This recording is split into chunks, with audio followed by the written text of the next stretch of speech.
Thankful for the opportunity to speak to you this morning. I was thinking about it a little bit ago, and it's probably been 10 months since I gave a lesson back in Oklahoma, so I may have to knock the dust off a little bit. I'd be lying if I said I wasn't a little nervous in front of you this morning. But I am thankful for the opportunity. As you may have seen in the bulletin, the title of the lesson this morning is the motivators for being a Christian. And as we think about it, in our audience today, we have Christians that have been Christians for just a few weeks. We have Christians who have been Christians for 70 years plus, maybe more. So there are a lot of different things, and it may surprise you that there's not just one thing that motivates us to be a Christian. So my question for you this morning is, what motivates you to be a Christian? What motivated you to become a Christian? And we'll look at a few of those things this morning. And we're going to look at some of those things that motivated people to become a Christian in the first place. That's where we'll start. And then we'll get into the thoughts about what motivates us to continue being a Christian. And this is actually a two-part lesson, so you may get the second half at a later date. When we think about what motivates someone to become a Christian, the reason we want to look at that is because depending on what those motivating factors are, there will be a different effect in how we act as a Christian and how we live our lives and the things that we do, how we perform as a Christian. And you may say, well, why does it matter? Well, that's why it matters. The importance of why we became a Christian, to understand our commitment to God. And what is our commitment to God? And as we look at some of these different motivating factors, I think it'll make a little more sense what I'm talking about. There are some people, and we'll just jump right in, there are some people that are motivated to be baptized into Christ to avoid confrontation, to avoid peer pressure, if you will. That does happen, and we'll talk about that a little bit this morning. It may be that a person has many in their family that are Christians. Maybe they were born in a Christian family. They grew up, in the church or around the church. And they feel peer pressure, they feel family pressure to also become a Christian. They feel that pressure that, well, I have to follow suit with the rest of my family. And if I don't, there's going to be conflict. And in order to avoid that conflict, it's just easier to be baptized. And unfortunately, there are some that go that route and they choose to avoid conflict, so they're baptized. There are some who may have a family that become Christians or redirect their lives. Perhaps they decide to become more dedicated in their following of Christ. And so they pressure this individual that, well, you need to make those changes too. You need to become more dedicated to Christ. And they choose to take the steps to be baptized and become a Christian. They feel enough peer pressure from their family to do so. There may be some who feel pressured by family and friends that they need to be baptized, so in an effort to stop that pressure, they go through the motions of being baptized. Haven't really dedicated their life to Christ, but they go through the motions. And there's a difference between going through the motions of baptism and becoming a Christian. I think we can understand that there is a vast difference there. There have been some situations where someone wanted to get married, and they know that perhaps this person won't marry me if I'm not a Christian. So they go through the motions and they go through the steps to be baptized so that they can get married. These are not extremely common, I would suggest, but they do happen. I'm aware of an individual whose wife's family were Christians, but they weren't living very faithfully. This man married into that family. They chose to be more dedicated, and the whole family, as a whole, the family chose to be more dedicated and live their life for Christ. So as they did so, they put a little pressure on this man that had married their daughter that, well, you need to do the same. You need to put Christ in your life. And they studied with him, and the preacher studied with him, and he was baptized. And everyone was joyful. They were happy that he chose to take those steps. He wasn't a very dedicated Christian. He was very hit and miss in his attendance. He really didn't take part in any portion of the worship whatsoever. He just chose to go through the motions, if you will, fill the seat when he chose to be there. And it wasn't until years later something happened in his life that made him think about his condition and his situation, and he came to me and he said, I want to be baptized again. And we talked for a while. I wanted to understand what his reasoning was. I'd seen him be baptized the first time. He said he didn't really understand the commitment he was making, and he didn't go through it for the right reasons. He did it just to get the family off his back, is what he said. I just wanted him to leave me alone. So I was baptized. He had not dedicated his life to Christ. Now, fortunately for him, he was exposed to it enough where something pricked his heart and he felt like he needed to make a change in his life. And he did become more dedicated. He did make those changes in his life. But he felt the need to be baptized for that purpose and live the life as a Christian.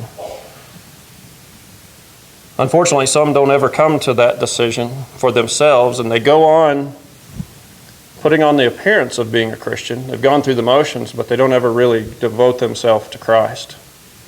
And that's one of the problems of that. They haven't humbled themselves to God.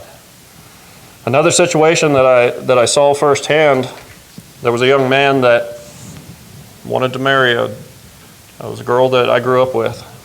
Her family had been members of the church for my entire life. He knew that she wouldn't marry him if he wasn't a Christian, so he became a Christian. He was baptized, rather. And it was just a few short years later that neither one was faithful. He drew her away because he wasn't dedicated to Christ. That wasn't the reason he was baptized. It was go through the motions to get what I wanted. In all of these situations, these individuals were more worried about what other people thought than what God thought. They were trying to please men. We can see the Pharisees are rebuked throughout the New Testament for being men pleasers. Over and over again, Christ rebuked them. If you would be turning in your Bibles with me over to Galatians chapter 1. When we think about people doing things just to be pleasing to men, Paul addresses this attitude here. Galatians chapter 1 and verse 10, Paul says, "For do I now persuade men or God? Or do I seek to please men? For if I still pleased men, I would not be a bondservant to Christ." We know Paul was very effective in his service to God because he was bound to God. He was a bondservant of God, not a men pleaser. And Paul made that very clear. He wasn't worried about pleasing men. He spoke out against what men wanted many times. Another example of someone trying to please men, and we won't go and read the whole account, but if you would be turning with me over to Matthew 27. It's a very different situation than what we're talking about with the choice to be baptized and become a Christian. But here we see someone choosing to please men and the ultimate effect that it had. In Matthew chapter 27, Jesus is standing before Pilate. Let's just read beginning in verse 23.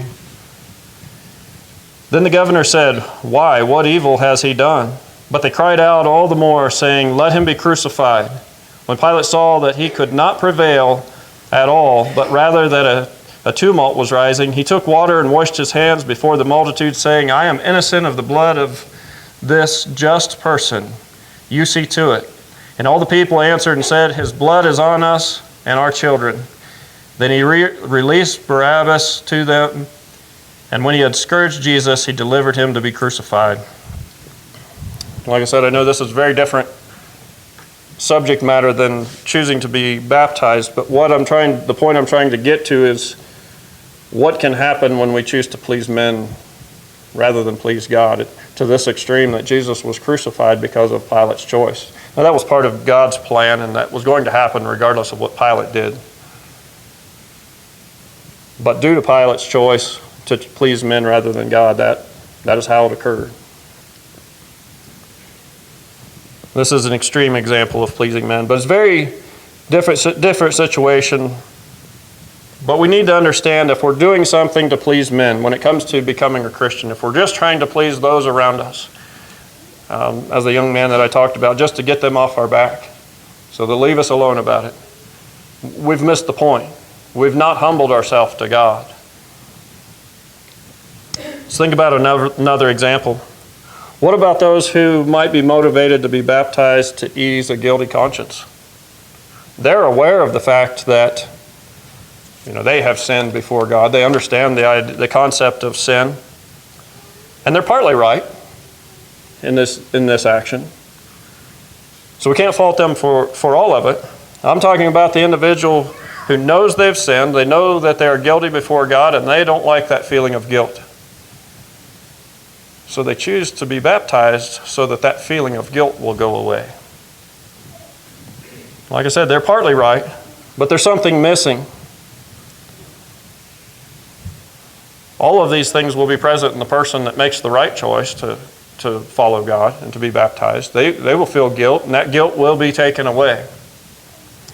But if their fundamental motivation is about self, and I just don't want this feeling of guilt anymore, they also have missed the point and why they need to become a Christian. They failed to humble themselves. Humility is missing, and why they should be a servant of God. Just like with the one who was baptized to please others, their actions, outward appearance, are very good. They've taken the steps to be baptized, and it looks very good to everyone around them. But there's something missing for them and for their service to God. And it's a problem with the heart. While we're in Matthew, let's go back to chapter 15. We have several references here in Matthew, so if you want to put a ribbon here in Matthew, you can.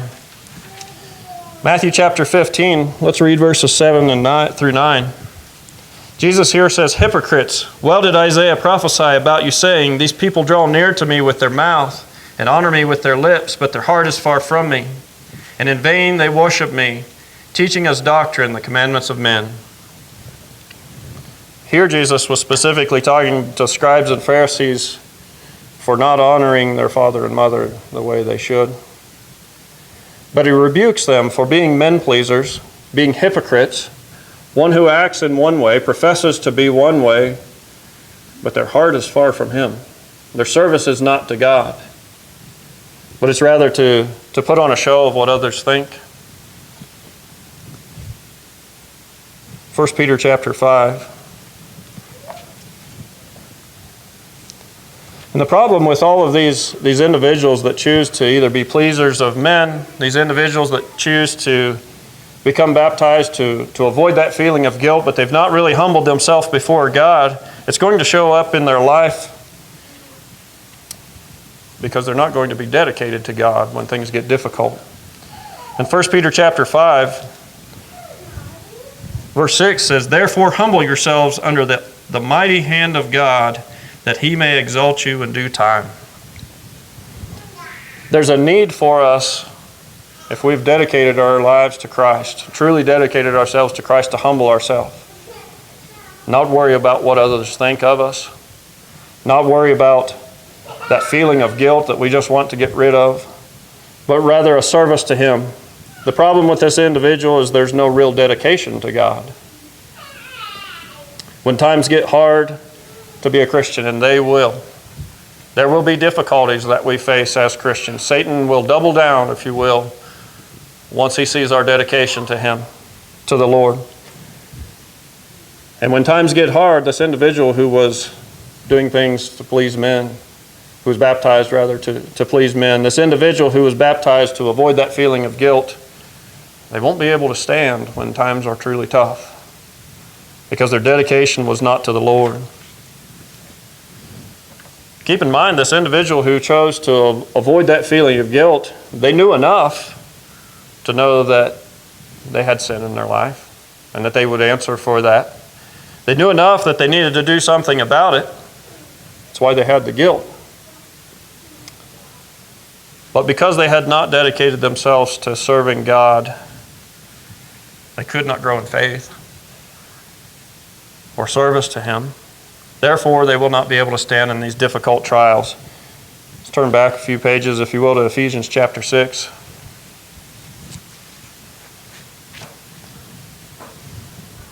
We won't read through the whole this whole section, but Ephesians chapter 6, verses 10 and 11, Paul says here to the Ephesians, "Finally, my brethren, be strong in the Lord and in the power of his might. Put on the whole armor of God, that you may be able to stand against the wiles of the devil." There's a reason that we need to put on that whole armor. There's a reason we need to be fully dedicated to Christ, that we can stand against Satan when difficult times come. Let's go back to Matthew for a little bit. Got several references we'll look at here before we move on. Matthew chapter 8 and verse 12. Jesus speaking here says,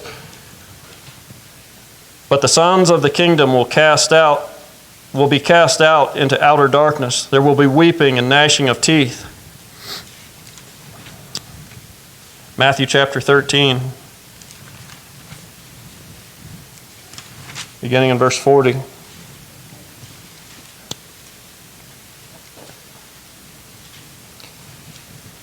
"Therefore, as the tares gathered up and burned in the fire, so it will be at the end of this age. The Son of Man will send out his angels, and they will gather out of his kingdom all things that offend, and those who practice lawlessness, and will cast them into the furnace of fire. There will be wailing and gnashing of teeth." Let's jump over to verse 49 and 50.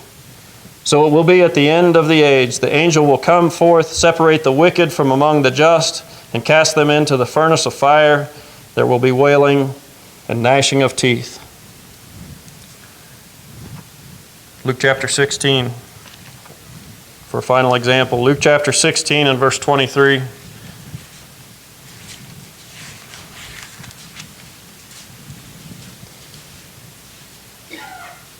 "And being in torments in Hades, he lifted up his eyes and saw Abraham afar off and Lazarus in his bosom. And he cried out and said, Lord, Father Abraham, have mercy on me and send Lazarus that he may dip the tip of his finger in water and cool my tongue, for I am tormented in this flame." As we move into the next motivating factor, there's the motivation of fear. And as we read through these verses, they should strike fear in us if we are not a Christian. At the end of time, whether he returns or whether it be in our death, we are going to be judged for our actions. And there will be torment for those who are not Christians, those who are not his followers. That will motivate some to become a Christian, to be baptized. It's easy to understand when we read through these verses why the fear of eternal punishment would cause one to be baptized. That's easy to understand. And this is not a wrong motivation. I don't want you to think I'm suggesting that it is, because it is probably the motivation for most of us at the time we become a Christian. But this shouldn't be our only motivation. Back in Matthew chapter 10, we see that this is a correct motivation, that we fear. Matthew chapter 10 and verse 28, Jesus speaking here says, "And do not fear those who can kill the body, but cannot kill the soul, but rather fear him who is able to destroy both soul and body in hell."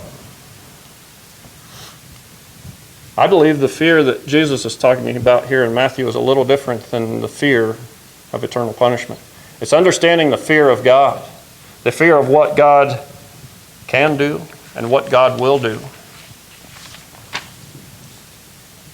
The proper fear of God is necessary for us to be obedient servants of his and to be pleasing to him.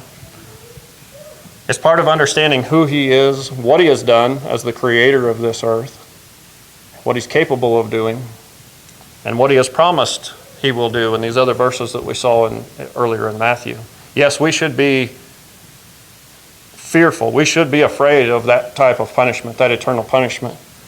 But we should have a healthy fear of God, and we'll look at a couple more verses about that here in a minute. We should have a healthy fear of God in a form of respect for him.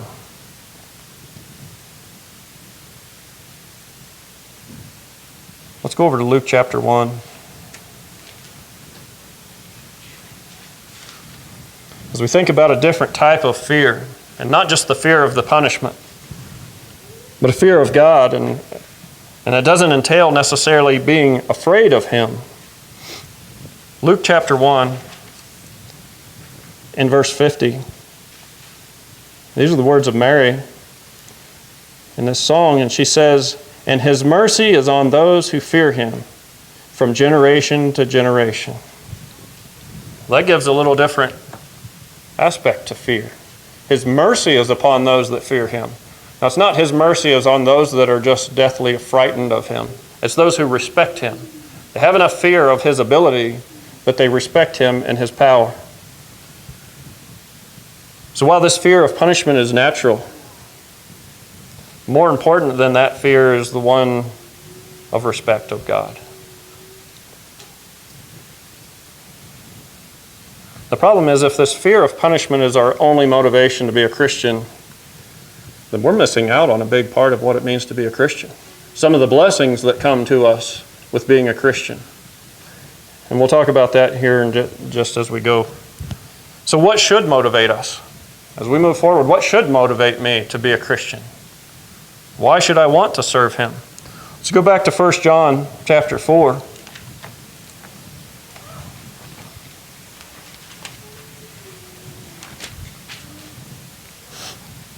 1 John chapter 4, let's read verse 18 to begin with. He says, "There is no fear in love, but perfect love casts out fear, because fear involves torment. But he who fears has not been made perfect in love."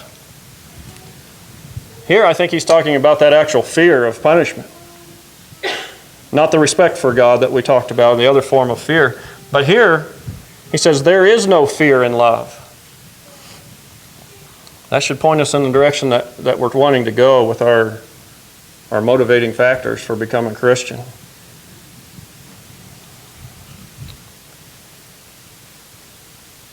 When we are motivated to the point of being baptized and becoming a Christian because we love God for him loving us and what he did for us, sending his son to die for us, when we understand what he did for us and we love him so much that we want to be his servant, we've moved beyond the point of fear. Now we can feel the benefits of being a Christian in this life, not just the life hereafter. There's no need for fear anymore. When we're serving him because we love him, we don't have to serve him out of fear. Yes, we still have that proper respect and that form of fear. But we don't have to fear the punishment that we'll receive if we don't. I believe most Christians, probably myself included if I'm being honest, were motivated to become a Christian out of that frightening type of fear. I was afraid of going to hell. And I knew I was guilty of sin. I knew if I wasn't baptized, that sin wouldn't be taken away. So that caused me to act. And I'm sure probably for many of us, that's the story. That fear caused us to act. But as we gain an understanding of right and wrong, as we gain an understanding of punishment and reward for that right and wrong, that comes extremely natural for us to be afraid of what might happen to us. But to be motivated by love, that's something that we grow into, or we should. As we learn more and more about God and what he's done for us, how much he loved us. And we need to spend some time studying who God is, understanding him more fully, and truly understanding how much he loved us. And we just spent time surrounding a table that we remember each week how much he loved us. But throughout the week, how much time do you spend thinking about how much he loved you? The mercy that he has shown you in giving his son that you might have redemption. When we start to understand that, how much he loved us, we grow an appreciation of him. While we're here in 1 John, let's go ahead and drop down and read verse 19. We love him because he first loved us. He loved us before we ever knew him. Let's back up and read verse 17, the beginning of this group of thoughts. It says, "Love has been perfected among us in this, that we may have boldness in the day of judgment. Because as he is, so are we in this world." Having boldness in the day of judgment is a complete different view from being afraid of judgment, therefore I'm going to act. I'm going to be baptized because I'm fearful of that judgment. Being bold going into judgment knowing He's promised that redemption. That's love. That's understanding the fullness of what He intended for us as Christians. He intended us not to live day by day in fear of what He might do to us, but rather in love and serving Him because what He's promised to do for us. Sadly, I believe that many Christians, they never get to the point of being motivated by love. They just live their whole life being motivated by that fear of punishment. And they stay in that motivation for most of their lives, many of them. Well, what problems does that cause if you stay in that motivation? You may say, well, they've been baptized, they've done the right things, and they're living Christian lives. Well, if they're living their life every day based on fear, they're missing out. And what are some of the problems that can cause? If their motivation is to do enough to avoid punishment, that's as much as they'll ever do. That's as far as they'll ever go. They'll go through the motions, and maybe it's heartfelt. But they're going to look at things from a perspective of how much do I have to do to not receive that punishment. We see it in the form of a lack of dedication sometimes. They do just enough to feel like, well, that was good enough. That was enough. God should be happy with that. Dan talked about that a little bit in the class this morning. When have I done enough good works? I think I've done enough. Well, if our desire is to do as much as we can, how much is enough? When I'm serving God, and my goal is to do enough to avoid punishment, I'm missing out. And I say they, but all of us have a problem, myself included. We've been there and sometimes maybe fall back into that. Even if we've found that point where we serve God out of love, there are times in our Christian lives where we fall back into, I'm going to do this because I have to. I'll feel guilty if I don't. God won't be pleased with me if I don't, so I'll just go ahead and do it. And it's great that we went ahead and did the right thing. But is that what God really wants from us? If we ever find ourselves thinking, well, that's good enough, God should be happy with that, I think we've slipped back into that realm of service out of fear. And we're motivated to avoid punishment. I think as Christians, we need to really look at our lives closely, all of us, each and every day, and ask ourselves, what motivates me to be a Christian? Why am I living as a Christian today? Why do I do the right thing? When I said those who are motivated by fear out of punishment are missing out on something, here's what I mean. When you must constantly check to see if you're doing enough, if you're living righteously enough to avoid punishment, doesn't that become a burden to some degree? We're always checking to see, am I doing enough? Am I pleasing enough to the Lord? It becomes a chore to constantly be checking ourselves and asking ourselves, am I doing enough that God will be pleased with me? Have I checked enough boxes? It becomes something that we have to do.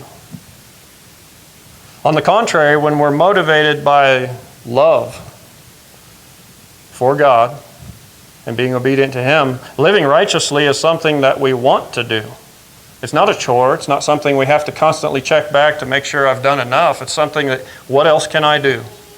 What else can I do to serve the Lord? What else can I do to be pleasing? Because that's what I want. Turn the page over to 1 John chapter 5.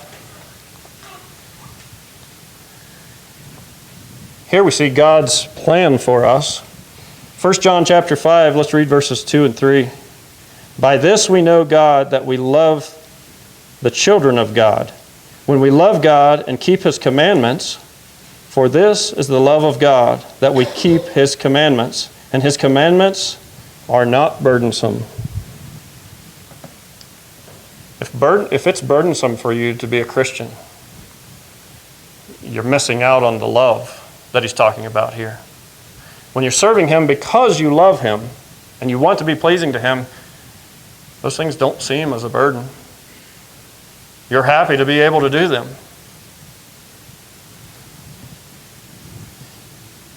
If life as a Christian is easy, and I'm not suggesting there won't be trials and tribulation, because we know there will. Satan works very hard at putting stumbling blocks in front of us.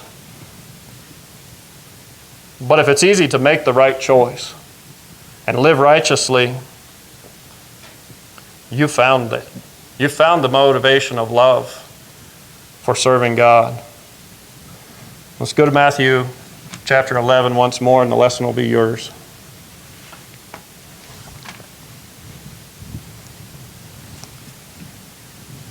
Matthew chapter 11, verse 28 through the end of the chapter.